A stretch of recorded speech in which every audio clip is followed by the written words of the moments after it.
Balot na balot, giniginaw pa yung aking alaga guys. Ayan, for test flight natin to.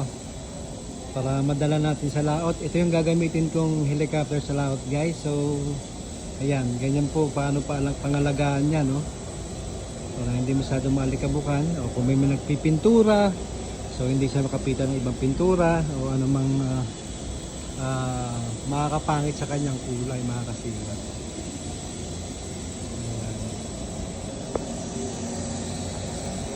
Test flight tayo in a while para masubukan natin guys kung okay na to, kung pwede na akong ready na sa laot. Yan, ilang araw na lang.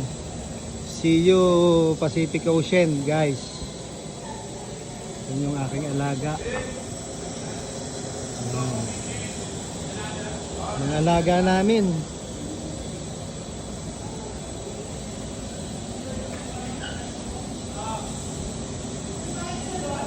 Pulang-pula. Pulang-pula, saka asul. May orange, may puti. Ayan, kompleto ng kulay. Simangis na lamang guys.